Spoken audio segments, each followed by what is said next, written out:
Hi 11th and 12th பசங்களா உங்க எல்லாருக்குமே செப்டம்பர் மிட்ல குவார்டர்லி எக்ஸாம் வைக்க போறாங்க. 11th பசங்களுக்கு நான் மெயினா ஒரு விஷயம் சொல்லிடுறேன். உங்களுக்கு போர்டு எக்ஸாம் இல்லனாலும் 11th இருக்க நிறைய சாப்டர்ல எல்லா சாப்டருமே 12th உங்களுக்கு தேவைப்படும். அதனால ஒழுங்கா படிச்சு இப்ப எக்ஸாம் எழுதினா மட்டும்தான் 12th நீங்க நல்ல மார்க் எடுக்கிறதுக்கு உங்களுக்கு யூஸ்ஃபுல்லா இருக்கும். அது படிக்காம இப்ப 12th ரெண்டுத்தையும் படிக்கிற பசங்க நிறைய பேர் இருக்காங்க. ஸோ தயவு செஞ்சு 11th நீங்க ப்ராப்பரா ஃபோக்கஸ் பண்ணுங்க. ஓகேவா? இப்போ நம்ம ஆல்மோஸ்ட் ஜூலை எண்டுக்கு வந்துட்டோம். ஸோ உங்களுக்கு இன்னும் 1.5 மாதம் தான் இருக்குது உங்கள் குவார்டர்லி எக்ஸாமுக்கு. குவார்டர்லி எக்ஸாமோட போர்ஷன் ஸோ நம்ம எல்லாருக்கும் தெரியும் 6 சாப்டர். 11th 6 சாப்டர் தான், 12th 6 சாப்டர் தான், ஃபர்ஸ்ட் 6 சாப்டர் தான் உங்களுக்கு போர்ஷன். ஓகேவா? ஸோ ஒவ்வொருத்தருக்கா நான் எப்படி பிளான் அப்படின்னு நான் சொல்கிறேன். முதல்ல நம்ம 12th ஃபோக்கஸ் பண்ணலாம். ஓகேவா? ஸோ 12th பொறுத்த வரைக்கும் நமக்கு இருக்க first chapter matrix and determinants, complex numbers, theory of equations, inverse trigonometric function, 2 dimensional analytic geometry, அப்புறம் அப்ளிகேஷன்ஸ் ஆஃப் வெக்டர் அல்ஜிப்ரா. ஓகேவா? ஸோ இது எல்லாமே நம்ம அமரன் கிளாஸ்ல முடிச்சாச்சு. இந்த last application of vector algebra இப்போ நம்ம பண்ணிட்டு இருக்கோம். இன்னும் மேக்ஸிமம் போனால் ஒரு 1 வீக்ல நம்ம மேக்ஸ் போர்ஷனை கவர் பண்ணிடுவோம். கரெக்டா? ஸோ குவார்டர்லி போர்ஷன் கவர் பண்ண உடனே நீங்க உட்காந்து எல்லாத்தையும் ப்ரிப்பேர் பண்ண ஆரம்பிச்சு எல்லாத்தையும் நீங்க ரிவைஸ் பண்ணுங்க. ஓகேவா? என்னென்ன விஷயம் ரிவைஸ் பண்ணும்? முதல்ல 1 மார்க்குக்கு இருக்கிற எல்லா 1 மார்க் படிச்சு தான் ஆகணும். ஏன்னா நமக்கு எந்த ஸ்பெசிஃபிக் 1 மார்க்கும் நம்மளால சொல்லவே முடியாது. அதை பொறுத்த வரைக்கும் கண்டிப்பா எல்லா 1 மார்க் படிச்சு தான் ஆகணும். அது இல்லாம 21 மார்க்ல ஒரு 3-4 1 மார்க்ஸ் ஒரு 3 மார்க் நீங்க 1 மார்க் அப்படின்னு கேட்கலாம். இல்ல ஒரு தியரி கொஸ்டின்ஸ் அப்படியே டேரக்டா கேட்கலாம். இல்ல ஒரு ஃபார்முலா கொடுத்து அதோட ரிசல்ட் என்ன அப்படிங்கறத கேட்கலாம். ஸோ இந்த மாதிரி ஒரு 3-4 கொஸ்டின் மட்டும் மாறும். மிச்சம் இருக்க 16 to 17 கொஸ்டின் உங்க புக் பேக்ல மட்டும் தான் வரும். அதுல இருக்க ஒவ்வொரு சாப்டரும் ஒரு 20-25 கொஸ்டின் இருக்கும். அதை மட்டும் கவர் பண்ணீங்கனாலே போதும். கண்டிப்பா உங்களுக்கு 20 1 மார்க் ஈஸியா நீங்க வாங்கிடலாம். ஓகேவா? ரெண்டாவது விஷயம், இப்போ சப்போஸ் நீங்க ஒரு ஆவரேஜ் லேர்னரா இருக்கீங்க, எனக்கு ஒரு 90க்கு ஒரு 70 மார்க் எடுத்தா போதும்னு நினைச்சாலும் சரி, இல்ல மினிமம் ஒரு 30-40 மார்க்காவது வாங்கணும்னு நினைக்கிறீங்க அப்படின்னாலும் சரி, நீங்க ஃபாலோ பண்ண வேண்டிய விஷயங்கள் என்ன நான் சொல்லிடுறேன். ஓகேவா? ஒவ்வொரு சாப்டர்லயும் முக்கியமான சில விஷயங்கள் இருக்கும். அதை மட்டும் பாத்துங்க. மேட்ரிக்ஸ் அண்ட் டிட்டர்மினன்ட்ல பாத்தீங்கன்னா ரேங்க் மெத்தட் ரெண்டு மெத்தட் இருக்குது. ஒன்னு மைனர் மெத்தட் இருக்குது, இன்னொன்னு காஸ் மெத்தட் இருக்குது, ரோ ரிடக்ஷன் மெத்தட் இருக்குது. ரெண்டுத்துக்குமே நீங்க 10 வச்சுங்க. அதுல ரெண்டுல ஏதாவது ஒன்னு கேட்பாங்க கண்டிப்பா. அது இல்லாம கிரேமர்ஸ் ரூல் இல்ல காஸ் மெத்தட்ல கண்டிப்பா ஒரு 5 மார்க் வந்துரும். இது கன்ஃபார்ம். ஓகேவா? அடுத்தது காம்ப்ளெக்ஸ் நம்பர்ல டிமாஸ் தியரம் கேட்காத क्वेश्चन பிரேக் கிடையாது. கண்டிப்பா அதுவும் வரும். அது பிளஸ் லோக்கஸ்ல கேட்கிறதுக்கு வாய்ப்புகள் இருக்கு. லோக்கஸ் ஆஃப் காம்ப்ளெக்ஸ் நம்பர் வாய்ப்புகள் இருக்குது. அதுவுமே ஒரு 2 மார்க்கோ 3 மார்க்கோ கேட்க வாய்ப்பு இருக்கு. தியரி ஆஃப் ஈக்குவேஷன் நீங்க முக்கியமா பண்ண வேண்டியது டிஸ்கிரீட் ரூல் கண்டிப்பா முக்கியம். எத்தனை பர்టిక్యులர் காம்ப்ளெக்ஸ் ரூட் இருக்குன்னு சொல்லிட்டு ப்ரூவ் பண்ண சொல்ற மாதிரி கண்டிப்பா ஒரு क्वेश्चन கேட்பாங்க. பிளஸ் பாலினாமியல் ரூட், அதாவது ஒரு பர்టిక్యులர் பாலினாமியல் கொடுத்துட்டு அதுல இந்த ரூட் கொடுத்துருவாங்க. So complex conjugate root theorem அப்புறம் இர்ரேஷனல் ரூட் தியரம், அது ரெண்டுத்தையுமே நீங்க பாத்துக்கங்க. அது ரெண்டுத்தையும் பேஸ் பண்ணி கண்டிப்பா ஒரு क्वेश्चन வரும். பிளஸ் இன்வெர்ஸ் ட்ரிகோனோமெட்ரிக் ஃபங்க்ஷனை பொறுத்த வரைக்கும் உங்களுக்கு இதில் இருக்கிறது எல்லாமே ஃபார்முலாஸ். எல்லா ஃபார்முலா நீங்கள் மெமரைஸ் பண்ணி தான் ஆகணும். இதில் எந்த கொஸ்டின் வந்தாலும் முதல்ல ஃபார்முலா எழுதிட்டு நீங்கள் சால்வ் பண்ண வைக்கிறது ரொம்ப ரொம்ப பெஸ்ட் மெத்தட். ஏன்னா நீங்கள் ஆன்சர் தப்பாக வந்தாலும் கூட ஃபார்முலாக்காக உங்களுக்கு 1 மார்க்கோ 1/2 மார்க்கோ உங்களுக்கு கிடைக்கும். ஓகேவா?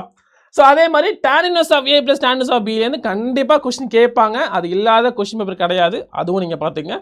மேக்ஸிமம் 3 மார்க்கில் வரலாம், இல்லை ரேர் கேஸ்ல 5 மார்க்கில் கூட வரலாம். ஓகேவா? அடுத்தது 2 டைமென்ஷனல் அனலிட்டிக்கல் ஜியோமெட்ரி. இது நீங்க 11th 2 டைமென்ஷனல் அனலிட்டிக்கல் ஜியோமெட்ரி படிச்சிருந்தீங்க அப்படின்னா இதுவும் கொஞ்சம் உங்களுக்கு ஈஸியரா இருக்கும். இதுல நீங்க கண்டிப்பா படிக்க tangent and normal to the curve. அது பாரபோலாவா இருக்கலாம், எலிப்ஸா இருக்கலாம், இல்ல ஹைப்பர்போலாவா இருக்கலாம். இது மூணுத்துக்குமே டான்ஜென்ட் கண்டுபிடிக்கிறது எப்படி, நார்மல் கண்டுபிடிக்கிறது எப்படி, வேற கண்டிஷன்ல எப்படி கண்டுபிடிக்கிறது அப்படிங்கிறது நீங்க பாத்துக்கணும். அது இல்லாம வேர்ட் ப்ராப்ளம், இது ரொம்ப ரொம்ப முக்கியம். இதே மேட்ரிக்ஸ் அண்ட் டிட்டர்மினன்ட்லயுமே வேர்ட் ப்ராப்ளம் கண்டிப்பா கேட்பாங்க. இதுலயுமே வேர்ட் ப்ராப்ளம் கேட்பாங்க. அந்த வேர்ட் ப்ராப்ளமா 5 மார்க்கா வரும். ஞாபகம் வச்சுக்கங்க. வேர்ட் ப்ராப்ளம் எடுத்தாலே இதுல ஒன்று இருக்கு, இதுல இருக்கு, அவ்வளவுதான். அது ரெண்டும் ரொம்ப ரொம்ப முக்கியம். அடுத்தது அப்ளிகேஷன்ஸ் ஆஃப் வெக்டர் அல்ஜிப்ரால உங்களுக்கு என்ன இருக்குது, scalar and vector triple product கண்டிப்பா பாத்துக்கங்க. அது ரெண்டே ட்ரிபிள் ப்ராடக்ட் ரொம்ப முக்கியம். அது இல்லாம 3D line and plane equation. ஓகேவா? ஸோ 3Dல லைன் ஈக்குவேஷன் கிவன் 2 பாயிண்ட்ஸ், இல்லைனா ஒரு பாயிண்ட் ஒரு டைரக்ஷன், இல்லை பிளேனுக்கு டிஃப்ரெண்ட் சினாரியோஸ், அது எல்லாத்துக்குமே நீங்க பாத்துக்கங்க.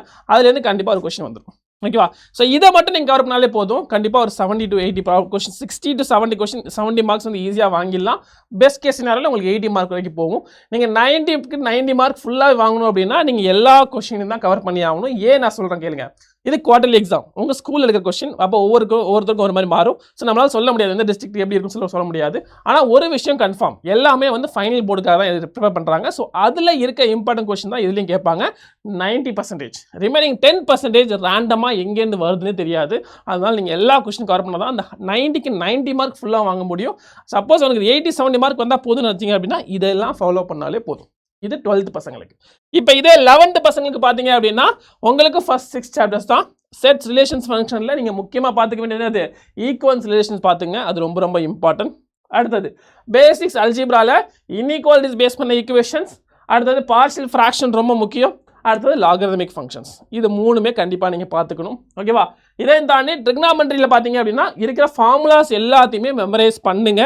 அதே மாதிரி ஃபார்முலா எழுதி சால்வ் பண்ணுங்கள். ஃபார்முலாவுக்கு ஒரு பாக்ஸ் போட்டு அதில் ஃபார்முலா எழுதிட்டு அதுக்கப்புறம் சால்வ் பண்ணுங்கள். சப்போஸ் திரும்ப நான் சொல்கிறேன், 12th சொன்னதான் உங்களுக்கு சொல்கிறேன் நான், நீங்கள் ஏதாவது ஒரு தப்பு பண்ணால் கூட, கேல்குலேஷனில் ஏதாவது ஒரு மிஸ்டேக் பண்ணால் கூட உங்களுக்கு ஃபார்முலாக்காக 1/2 மார்க்கு 1 மார்க்கு போடுவாங்க, டிபெண்டிங் அப்பான் தான் டோட்டல் மார்க்ஸ். ஓகேவா? அடுத்தது காம்பினேஷன் அண்ட் மேத்தமெட்டிக் இண்டக்ஷனில் முக்கியமாக கேட்குற கொஸ்டின் இண்டக்ஷன் தான். அதில் 5 மார்க் கன்ஃபார்ம்.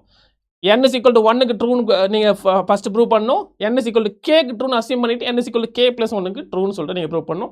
இதை பேஸ் பண்ணி நான் ஒரு ஷார்ட்ஸ் கூட போட்டேன் நான். ஏன்னா இது எல்லா கொஸ்டின் பிள்ளை கண்டிப்பாக கேட்பாங்க. ஸோ அது நீங்கள் கண்டிப்பாக பார்த்துக்கணும். அடுத்தது பைனாமியல் தியரம் அண்ட் சீக்வன்ஸ் சீரிஸில் பார்த்தீங்க அப்படின்னா general term of the sequence கண்டிப்பாக உங்களுக்கு தெரிஞ்சிருக்கணும். அது ஒன்று மட்டும் நீங்கள் ஃபுல்லாக பார்த்துக்குங்க. And last 2 dimensional analytical geometry நான் இப்போ தான் 12th பசங்களுக்கு சொன்னேன் இல்லையா, இதில் நீங்கள் 2 டைமென்ஷனல் அடிக்கல் ஜாமெட்ரி ப்ராப்பராக படித்தாதான் அடுத்த வருஷம் உங்களுக்கு 2 டைமென்ஷனல் ஜாமெட்ரி நல்லா பண்ண முடியும். ஸோ ஞாபகம் வச்சுங்க, இதை கரெக்டாக பண்ணுங்கள். இதில் நீங்கள் முக்கியமாக பார்த்துக்க வேண்டியது பேர் ஆஃப் ஸ்ட்ரெயிட் லைன்ஸு, கண்டிப்பாக அதில் கண்டிப்பாக ஒரு கொஸ்டின் கேட்பாங்க, plus locus of a point. ஓகேவா? ஸோ லோக்கஸ் கொஸ்டின்ஸ் வந்து ரொம்ப ரொம்ப இம்பார்ட்டன்ட். ஓகேவா?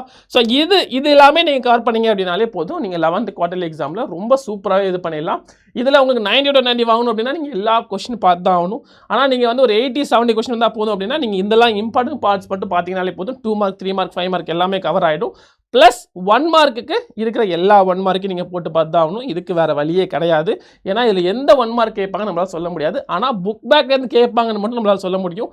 மிஞ்சி போனால் ஒரு 2 இல்லை 3 1 மார்க் மட்டும் 12th சொன்ன அதே தான், 2 இல்லை 3 1 மார்க் மட்டும் ஏதாவது ஃபார்முலாவை அப்படியே கொஞ்சம் மாற்றி கேட்பாங்க, இல்லை 2 மார்க் 3 மார்க்கை அப்படியே கொஞ்சம் மாற்றி கேட்பாங்க. ஸோ இது மட்டும் தான் நம்ம வந்து இன்புக் கொஸ்டினில் கிரியேட்டிவ் கொஸ்டின் நம்ம சொல்லலாம்.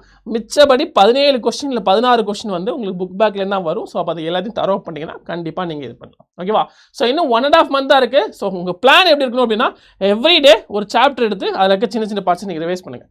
ஒரு சாப்டருக்கு மிஞ்சி போனால் ஒரு 3 நாள் 4 நாள் எடுத்துங்க. 1 மணி நேரம் ஸ்பெண்ட் பண்ணுங்கள் மேக்ஸுக்கு, பக்கமாக நீங்கள் இது பண்ணிடலாம். ஒரு சாப்டர் எடுத்துகிட்டு ஃபுல்லாக ஒரு குயிக் கொஸ்டின் பண்ணுங்க, நான் சொன்ன பார்ட்ஸை கிளியராக பார்த்துக்குங்க, அதில் எல்லா கொஸ்டின் ஒரு தடவை போட்டு பாருங்கள். இது உங்களுக்கு கரெக்டான டைம் இருக்கும்.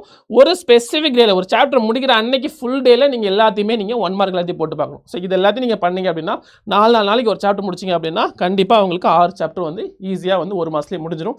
அந்த 1 மாதத்துக்கு அப்புறம் நீங்கள் ஃபுல்லாகவே வந்து ப்ரீவியஸ் இயர் கொஸ்டின்ஸ்லாம் எடுத்து போட்டு பார்த்தீங்க அப்படின்னா உங்களுக்கு பக்காவாக ஃபைனல் எக்ஸாம் போகிறப்ப எந்த ஒரு பயம் இல்லாமல் ஈஸியாக நீங்கள் எழுதலாம். ஸோ குவார்டர்லி எக்ஸாமில் நீங்கள் கிராக் பண்ணுறதுக்கு இதை ஃபாலோ பண்ணுங்கள். கண்டிப்பாக உங்களால் வந்து 90/90 அடிக்க முடியும். ஓகேவா? ஸோ நீங்கள் பாஸ் ஆகிற பர்சனாக இருந்தாலும் கூட இதை நீங்கள் ஃபாலோ பண்ணிக்கங்க. கண்டிப்பாக உங்களுக்கு யூஸ்ஃபுல்லாக இருக்கும். நீங்கள் பாஸ் ஆகிட்டு அதுக்கப்புறம் வந்து கீழே கமெண்ட் பண்ணுங்கள், சார் நான் இவ்வளோ மார்க் வாங்கிட்டேன் அப்படின்னு சொல்லிட்டு. ஓகேவா? Right. So all the best பசங்களா. மிச்சம் இருக்கிறத மிச்சம் இதில் ஏதாவது உங்களுக்கு டவுட் இருக்குது, ஏதாவது ஒரு சாப்டர் டிஃபிகல்ட்டாக இருக்குது அப்படின்னா நம்ம அதை அடுத்த வீடியோவில் பார்க்கலாம். ஓகே, பாய்.